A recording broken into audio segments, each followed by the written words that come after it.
The suicide bomber at the Peshawar mosque was Afghan, according to authorities. Last week's Islamic State (IS) suicide bomber in northwest Pakistan murdered 64 people in a mosque, authorities confirmed Wednesday. Two top Pakistani police officers informed AFP that the Peshawar suicide bomber planned the assault in Afghanistan. It was claimed by IS, whose Islamic State-Khorasan (ISK) offshoot has long battled the Taliban in Pakistan and Afghanistan. A 30-year-old Afghan man who relocated to Pakistan with his family decades ago, authorities said.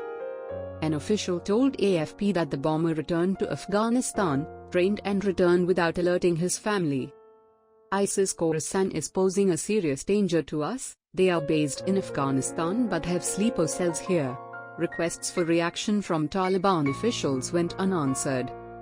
The three murdered males were recognized as members of the gang engaged in the suicide assault on a mosque in Koocha Risaldar last week, officials said on Wednesday.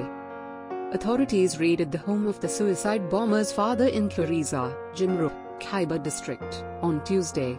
Terrorists fired on the raiding group in retaliation, Officer Mohammad Ijaz Khan told the news. He stated that 3 terrorists were killed and 4 escaped. Abdul Wajid alias Asman Ghazi, Musaffar Shah alias Khalid, and Muhammad Tariq alias Abdullah were killed. They were IS militants and had been engaged in many targeted murders in Peshawar in recent months, added the city cop. He said Abdul Wajid enticed the suicide bomber out of his residence. Aside from the Koocha Risaldar suicide assault, the gang allegedly targeted Sikh Hakim Satnam Singh, religious scholar Sheikh Abdul Hamid, Assistant Sub-Inspector of Police Imtiaz Alam, Peace Committee members Imranullah and Mahbubullah. The target murderers in Peshawar have recently targeted a number of other high-profile individuals. A suicide bomber in Koocha Risaldar killed 64 people and injured over 190 others by first shooting police guards outside a mosque and then detonating explosives around his vest inside the hall near the pulpit. Asif Ali, another victim of the bomb, died on Wednesday at a hospital.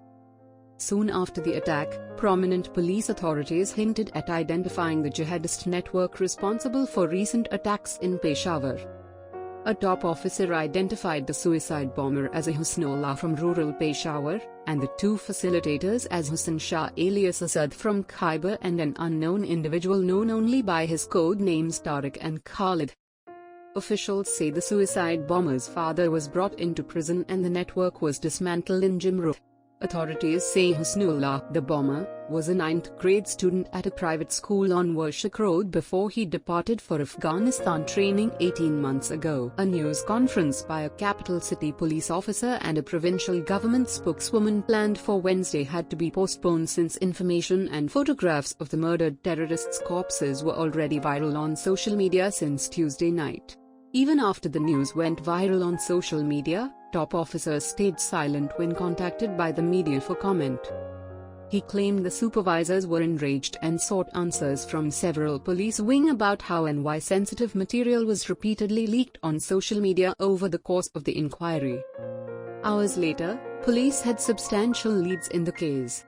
After the Koocha Risaldar bombing, CCPO Ijaz Khan informed a news conference that the attackers had been identified within hours, and the remaining network would be dismantled shortly, he warned. Police and CTD gathered fingerprints from the bomber's gun and other evidence to locate leads. The 5 miles of CCTV video, phone data, and other forensic evidence helped the investigators find the attackers.